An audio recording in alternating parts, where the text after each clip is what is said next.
yang tidak bertengkar, menghargai teman, tiket sesuai jadwal, menghargai guru, tidak boleh berkelahi. Nah, semua aspirasi anak ibu sudah dituliskan di sini semuanya. Nah, sekarang mari kita kelompokkan. Kan ada yang sama. Tadi yang tidak boleh makan. Ada ini tidak boleh makan. Satu. Nah, dia tidak boleh makan tadi tulisannya. Nah, itu kesepakatan yang kamu tulis. Tidak boleh makan di dalam. Itu.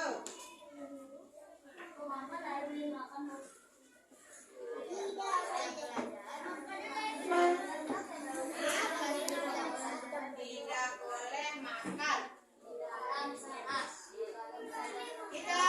Kita gabung dulu ya yang pendapatnya sama. Gabung dulu. Kita bilang.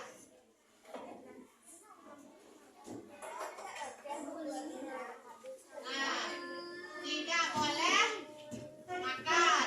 Menghargai guru. Ada tadi menghargai, tidak boleh buang sampah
pertama kita tulis ya.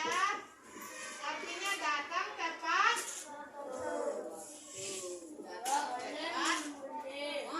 Tepat waktu. Nah, yang kedua, tidak boleh berkelahi, menghargai, tidak menghargai teman, tidak boleh membuli, menghargai. Kita simpulkan dengan apa? Saling menghargai. Saling menghargai atau menghormati. Saling menghormati.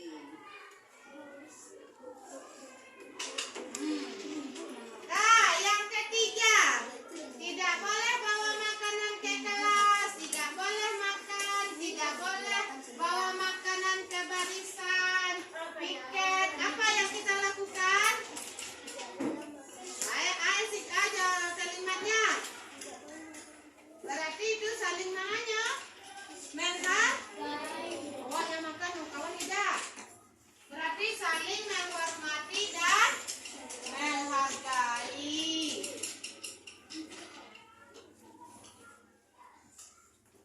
Nah, yang ketiga, tidak buang sampah sembarangan.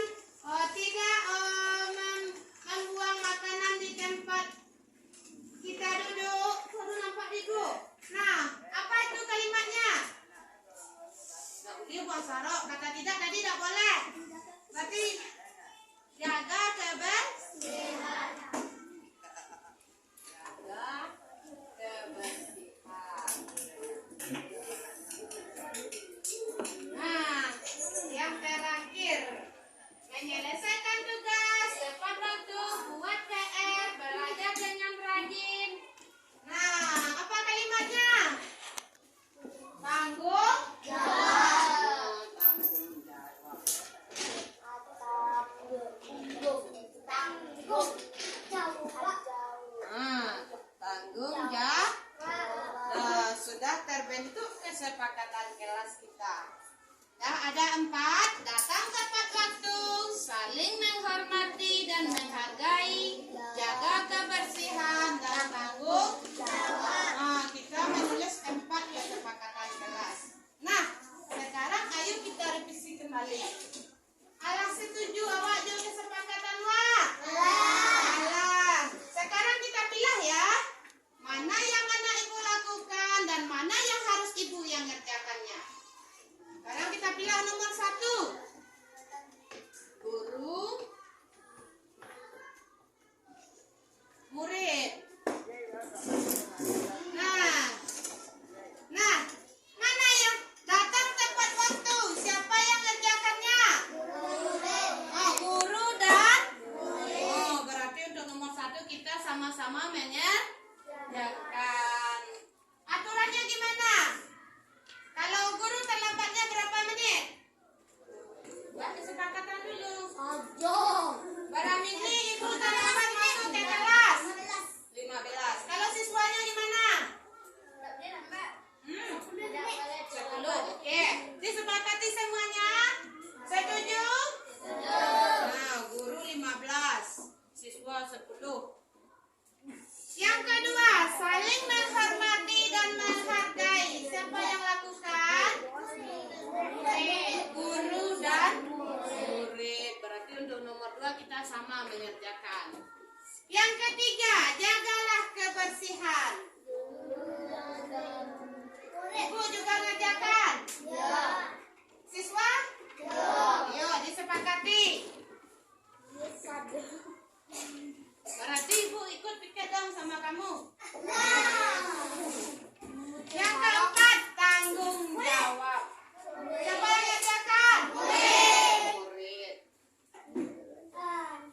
Sudah disepakati semuanya?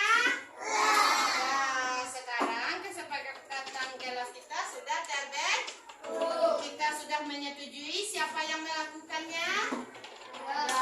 Siap melaksanakannya? Siap. Siap, terima kasih. Semangat ya. Ya.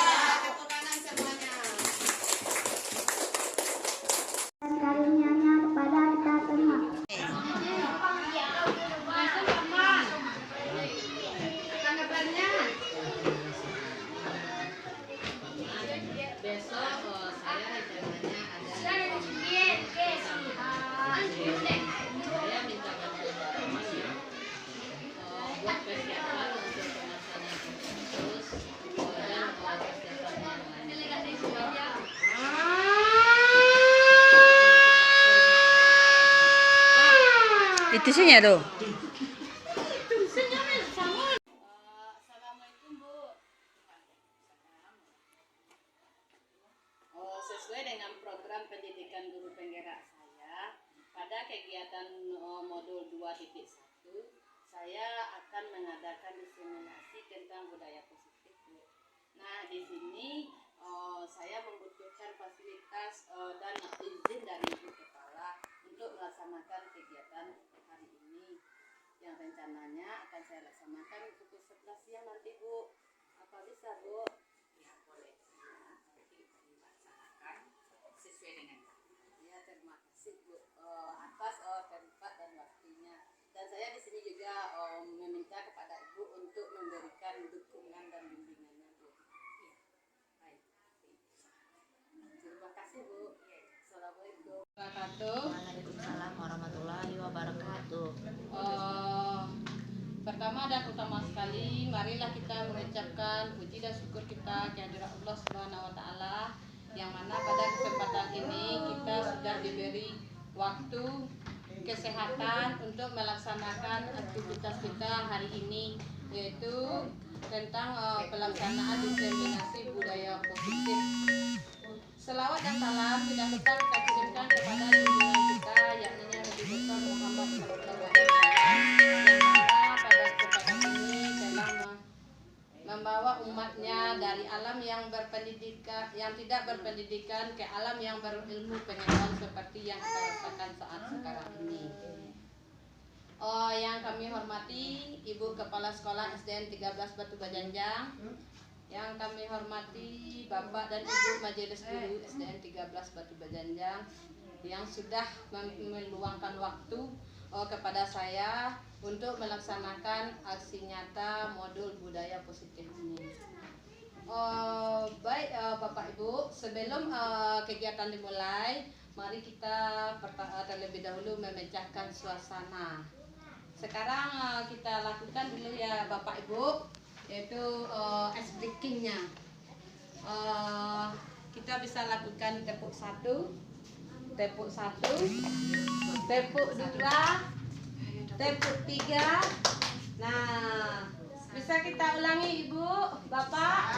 Tepuk 1, tepuk 2, tepuk 3, tepuk 4. Dah, terima kasih Bapak Ibu. Nah, pada kegiatan ini saya akan melakukan aksi nyata, yaitu bagian dari pendidikan saya, yaitu tentang modul budaya positif di sekolah. Selama pembelajaran ini saya memahami yaitu 3 modul. Yang 3 modul pembelajaran saya, yaitu yang pertama modul 1.1, yaitu tentang filosofis Ki Hajar Dewantara, yaitu bagaimana peserta didik kita yaitu memanusiakan manusia. Artinya di sini juga Ki Hajar menyampaikan yaitu peserta didik datang dari rumah dengan berbagai karakteristik mereka, dan kita di sini yang akan membimbing mereka sesuai dengan gaya belajar mereka. Nah, tujuan yang modul 1.2 yaitu kami mempelajari yaitu tentang peran dan guru penggerak, nilai dan peran guru penggerak. Dan di modul 1.3 minggu kemarin saya juga sudah menjelaskan yaitu bagaimana visi dari seorang guru penggerak. Nah, tujuan akhir dari modul ini yaitu untuk mencapai terwujudnya profil pelajar Pancasila. Jadi yang meliputi 6 dimensi ya, yang akan kita capai pada pembelajaran ini.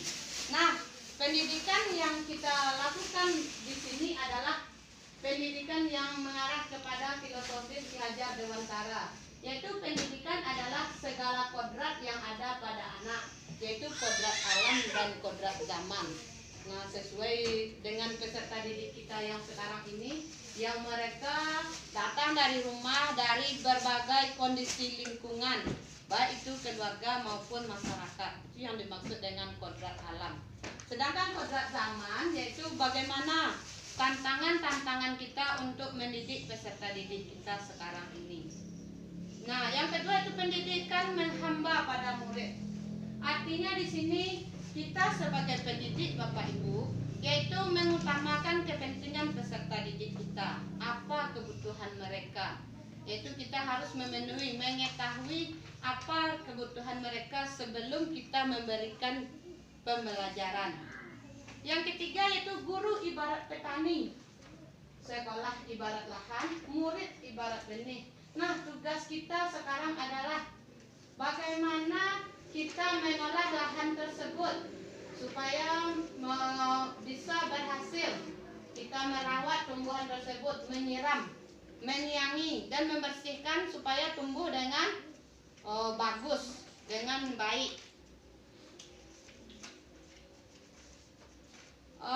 Nilai dan peran guru penggerak. Nilai kita sebagai guru, mungkin termasuk saya juga Bapak Ibu, yaitu nilainya adalah mandiri, reflektif, inovatif, kolaboratif, dan berpihak kepada murid. Sedangkan peran yaitu menjadi pemimpin dalam pembelajaran. Itu guru menjadi pemimpin dalam pembelajaran dan menciptakan siswa juga akan menjadi pemimpin di kelompok kelas mereka. Menjadi coach bagi guru lain. Mendorong terwujudnya kolaborasi. Mewujudkan kepemimpinan murid. Dan yang terakhir yaitu peran dari guru penggerak yaitu menggerakkan komunitas praktisi. Jadi praktisi yang pertama yang akan kita awali yaitu bagaimana kita membuat komunitas dalam kelompok belajar. Bagaimana kita mengelompokkan murid kita di dalam tingkatan kemampuan mereka masing-masing supaya mereka bisa menjadi tutor sebaya bagi teman-temannya. Selanjutnya untuk penerapan kepemimpinan pembelajaran tadi kita menggunakan bagja seperti yang sudah kita lakukan minggu kemarin. Yaitu untuk bagja itu dari penerapan dari budaya positif yang hasil akhirnya adalah visi yang akan kita capai.